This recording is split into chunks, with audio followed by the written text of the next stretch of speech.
Hey, Bayek, it's me, Ian. And in today's video, I'm going to talk about this. This film is called Don't Look Now, from 1973, directed by Nicholas Roeg. It's 110 minutes long. And for once, Rotten Tomatoes actually agree 94% on Rotten Tomatoes that it is a masterpiece. No, I don't like, I said masterpiece. Okay, I don't like using that. Because you think probably every film I'm enthusiastic about, all the films I review on here. I don't do negative film reviews much at all, no. A classic. It's a classic, a British classic. That's what we'll say, a British, well, let's be things. But seriously, this film is very, I think, important in filmmaking history.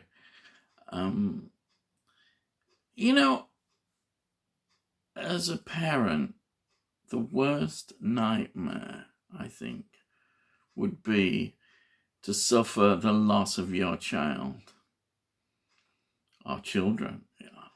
Just the loss of a child. Can you ever really get over that? And how can you carry on with your life, even as the years pass by? Can you ever really come to terms with that? I mean, grief, even from my own personal experiences, kind of changes as time moves on, and you adjust it into your life and as life experience. But as the loss of a child, that's such an event which happened, affects the whole of your life and you as forever. I mean, this film is a supernatural horror film. It's down as. The horror isn't just within the film in terms of the background, like when they're in Venice, there's a serial killer doing some pretty nasty killings. That you would see is the conventional horror. But the horror is the darkness that this couple are living under. Events that go deep into their very souls. The fact that they lost their child and they cannot move forward. They cannot.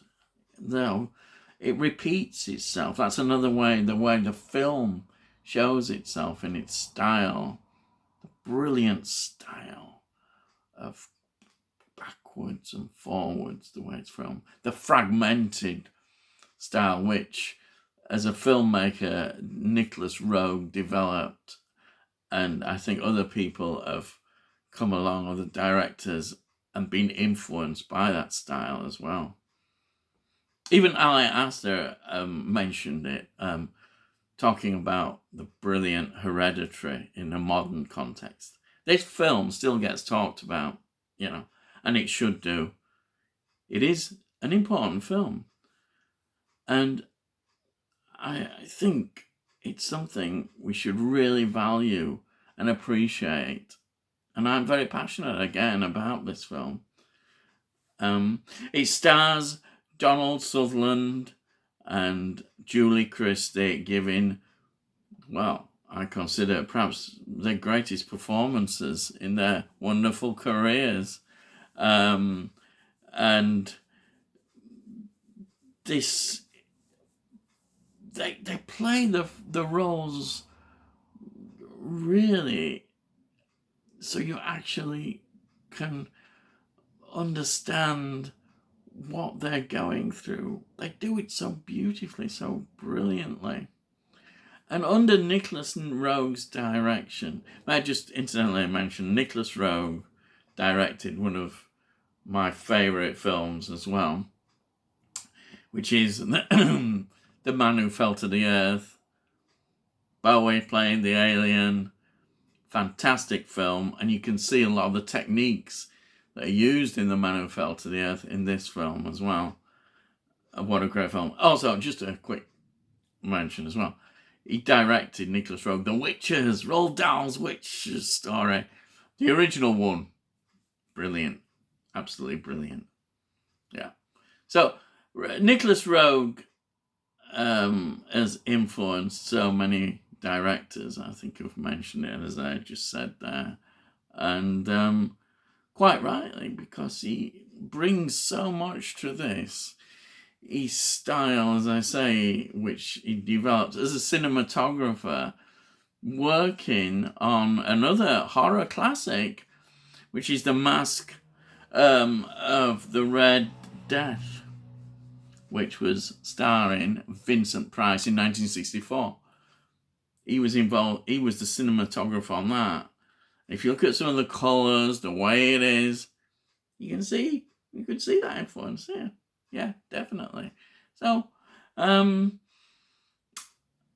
think the film is something that when you've watched it, you kind of, for the first time, you're thinking, wow, what an ending. You know, why did I see that? Or perhaps you have seen it.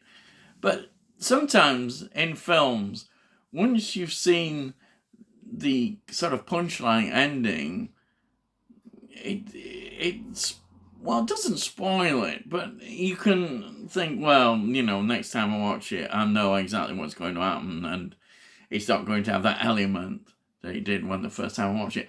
But in this case, I don't think it matters at all, because you're aware of that element, and it doesn't matter at all.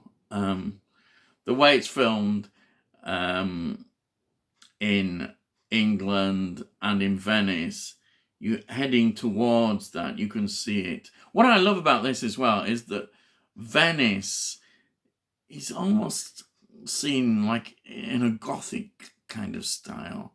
The fact he's involved in, that's the reason why he's in Venice, restoring this church. And of course, he has a really near fatal accident in this church. And all these things with the background of the serial killer going on just really add to that atmosphere. And Venice, I don't think has ever looked like this at all. People are looking at Venice and seeing it, and it's just so great the way he's filmed it. Absolutely wonderful. And then you get almost still this traumatic event, which you see at the beginning of the film, still pushing its way into our consciousness all the way through. And this red, the coat she was wearing, well, there you are. That shows such power. It's the power, red, the blood, the horror again. Because the horror, as I said, is the darkness of having to live with all this. But there we are. I mean, there's so many other issues about, you know, when you look at a film like this, you also are saying, is everything what it seems? That perhaps we shouldn't, you know, judge everything what we see. The interesting other characters are the two sisters.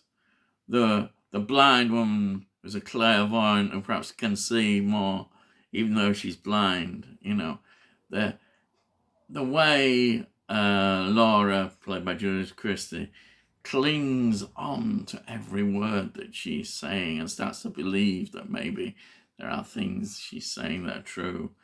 And the way that affects John as well, Donald Sutherland's character, is very interesting. And that just adds more to the creepiness about it all. And again, it's so well fun. But I won't go too much into the story. Has a natural progression as it goes along, but it's still kind of full of surprises when you watch it, you know, and that's what I love.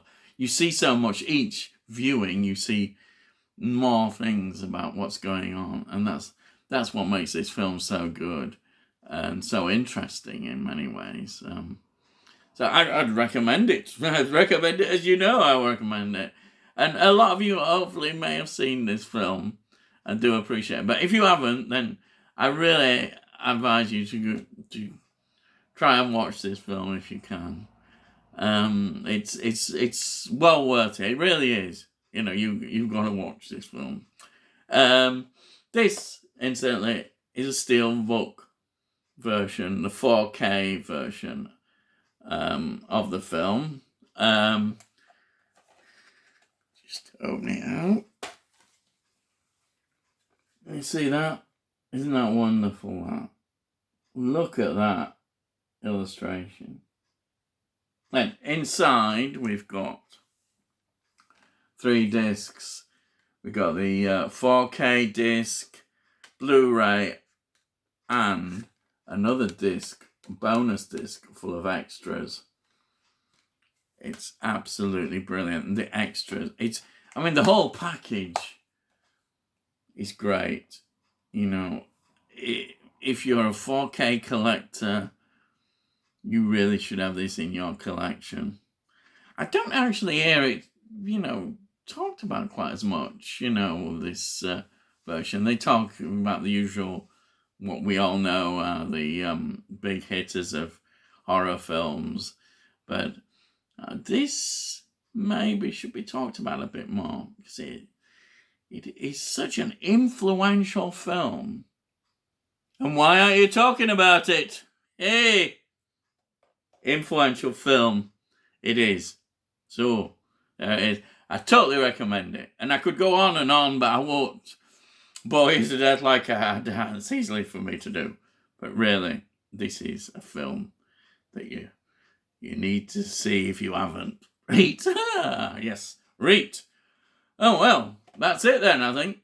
You've had enough. I'll make all the usual stuff I say, you know, about you can subscribe so you get notified about when I put out these videos. And if you like it, and give it a like, you know, and all that. You know, that's it. So, I'll see thee, and I'll see thee again.